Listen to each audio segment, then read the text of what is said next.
Hello there, I'm Caltrops. The open road still softly calls, like a nearly forgotten Jeep commercial from childhood.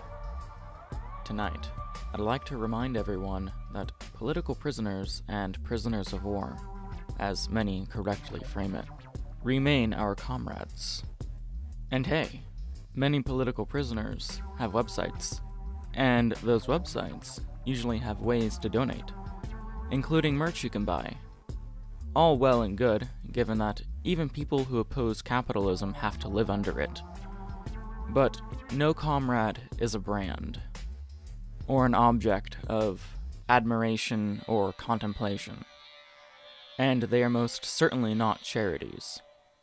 No matter the scope of their deeds, they are people. Oftentimes, given the conditions of prison, lonely people. In fact, given the conditions of the outside world, you too are probably lonely.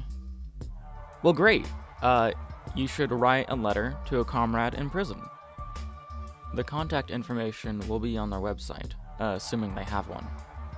The Anarchist Black Cross and the Incarcerated Workers Organizing Committee also have websites where you can get information on comrades in prison, including both the prison address and their prisoner ID code.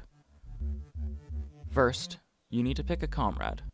Pick anyone, or pick someone you share a particular affinity with. They may or may not write back. They may even have restrictions on how many letters they can send out, either because of prison policy or a lack of materials. But if you enter into a dialogue, don't keep them waiting.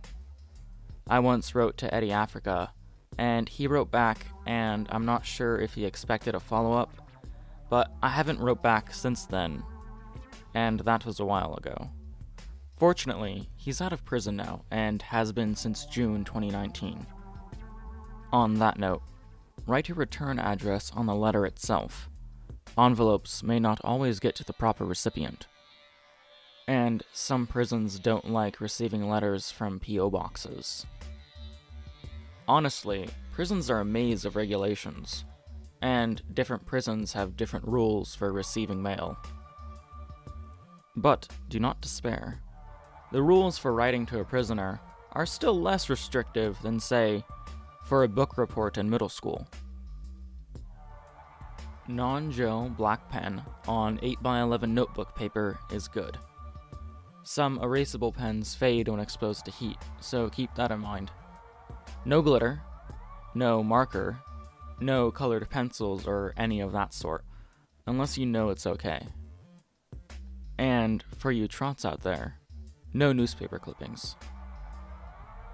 If you write multiple pages, number them, so that none go missed and that the order is clear. If you and some other comrades have found each other, get them to sign the letter too, possibly using pen names.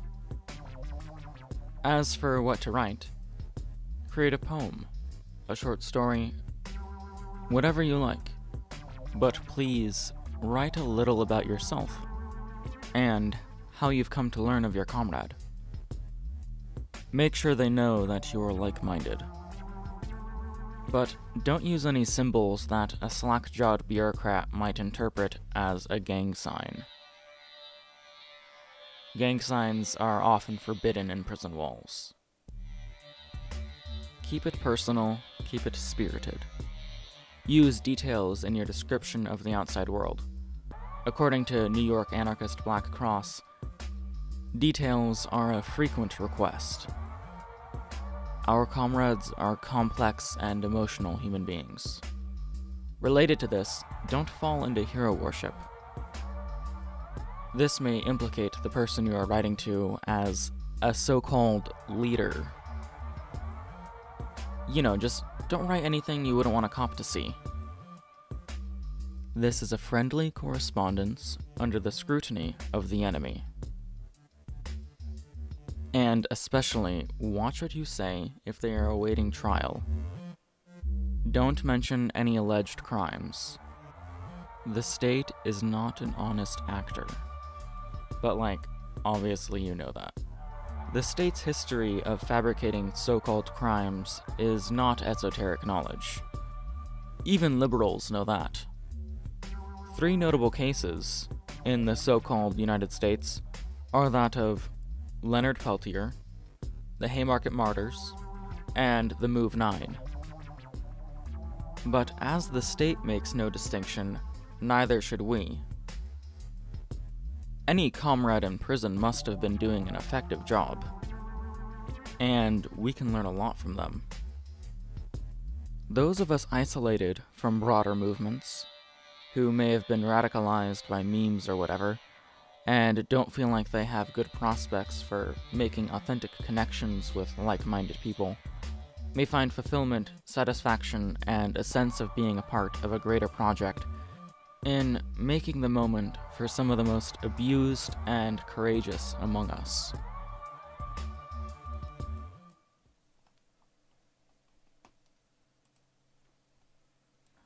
I understand that it can be scary, but it's just another person. Just relax. I'm writing to Marius Mason, imprisoned for his environmentalist work, which may or may not have involved arson. Something I would never support outside of Minecraft.